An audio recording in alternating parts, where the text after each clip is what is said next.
Hello नमस्कार, स्वागत है आप सभी का यूट्यूब चैनल गाथा विद सुनील पर। आपने अभी तक अगर गाथा विद सुनील को सब्सक्राइब नहीं कर रखा है तो कृपया सब्सक्राइब करिए गाथा विद सुनील को। इस वीडियो में हम बात करेंगे कैसे भगवान श्री कृष्ण के बड़े भाई श्री बलदाऊ जी ने अपने भक्त के लिए घड़े में पानी भर कर लेकर आए। वैसे तो बरौनी प्रतिदिन प्रातःकाल ही पानी भरने जाया करती थी, परंतु आज वह समय पर नहीं आई। गोपी बाई को आज पानी की अत्यधिक आवश्यकता थी। कई बार बुलाने पर बरौनी आई और आते ही साफ साफ शब्दों में कहा कि देखो बड़ी माँ, अब मुझसे काम नहीं होगा, आप कोई दूसरा प्रबंध कर लो, मैं पानी देने में लाचार हूँ। गोपी बाई ने बड़ी विनम्रता से कहा, तो आज के लिए ही पानी भर दो, कल जैसा उचित होगा वैसा मैं कर लूंगी। मैंने 1 माह से अन्न नहीं खाया है। आज पुरुषोत्तम महीने का व्रत समाप्त हो रहा है, भोजन तैयार करके भोग लगाना है, इसीलिए पानी की बहुत ज्यादा आवश्यकता है। बरौनी ने इतनी आरजू और मिन्नत के बाद भी साफ साफ कह दिया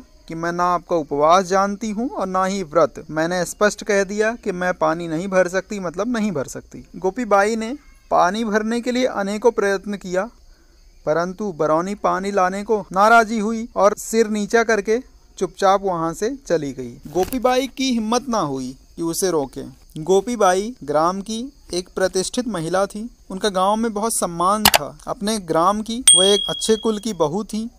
उनके पिता की मृत्यु बहुत पहले ही हो चुकी थी और उनके ससुर भी स्वर्गवासी हो चुके थे, और उनकी सास गिरजाबाई अपने पुत्र के साथ उनके मायके में आ गई थी, परंतु काल के कठोर हाथों ने उनके प्यारे पुत्र को भी उनसे छीन लिया था। उन विधवा गोपी बाई की 3 बच्चियों की शादी हो चुकी थी और उनका इकलौता पुत्र ससुराल की संपत्ति मिल जाने से वह ससुराल में ही रहता था। इसके बाद वह घर में अकेली ही रहती थी। भगवान की भक्त होने के कारण व्रत उपवास अधिक करती थी। अधिक मास यानी पुरुषोत्तम मास निराहार व्रत रहने के कारण वह बहुत ही दुर्बल हो चुकी थी। उनकी ताकत स्वयं पानी लाने की नहीं हुई। उस ग्राम में एक ही कुआं था और वह इतना गहरा था कि उसमें से पानी खींचकर निकालना बहुत ही कठिन था। जब बरौनी ने पानी देने से इनकार कर दिया तो गोपी बाई को बहुत दुख हुआ। वह भगवान के पास जाकर रोने लगी। उन्होंने मन में ठान लिया कि मैं आज से भोजन नहीं खाऊंगी। भगवान जब पानी का प्रबंध नहीं कर सकते तो खाना बनाने से क्या लाभ। जेठ का महीना था।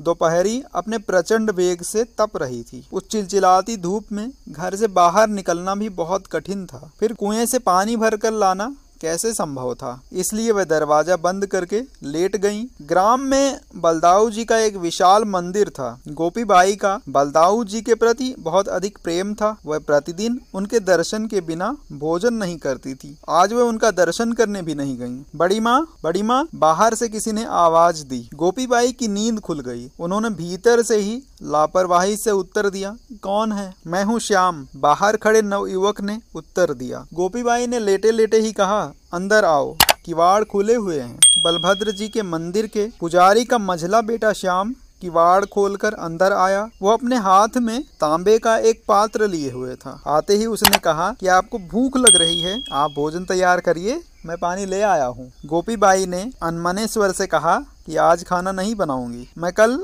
अपने बेटे के पास सीरा गांव चली जाऊंगी। श्री बलदेव जी के दर्शन और महावीर बजरंग बली की सेवा के लोभ से ही मैं यहाँ रह रही थी। मेरी यहाँ कोई इज्जत भी नहीं है, मुझे खाना बनाने के लिए पानी तक नहीं मिल रहा है, अब मुझे यहाँ रहने से क्या लाभ। श्याम ने कहा कि आप इस जल से भोजन तैयार करिए, कल सब प्रबंध हो जाएगा। गोपी बाई की दृष्टि बलदाऊ जी के तांबे के लोटे पर पड़ी। वह पानी से लबालब भरा हुआ था। वह पूजन के उस पात्र को भली भांति पहचानती थी। श्याम ने पूछा कि पानी कहाँ रख दूं बड़ी माँ? गोपी बाई ने एक बर्तन की ओर इशारा करते हुए कहा कि इसी में रख दो। श्याम ने उस बर्तन में पानी भर दिया और बोला, तुम्हें मेरी सौगंध है बड़ी माँ, भोजन बना लेना, और अब मैं जा रहा हूँ। गोपी बाई ने कोई उत्तर नहीं दिया। श्याम ने पुनः कहा कि मैं जा रहा हूँ। गोपी बाई ने लापरवाही से कहा कि चले न जाओ। श्याम के जाते ही गोपी बाई को ऐसा प्रतीत हुआ जैसे उनसे कोई बहुत बड़ी भूल हो गई है। ब्राह्मण का बालक दोपहर को पानी लाया और मुझे सौगंध दे गया कि भोजन तैयार कर लेना, पर मैंने उसे कुछ दिया नहीं, मुझसे बहुत बड़ी भूल हुई है। गोपी बाई ने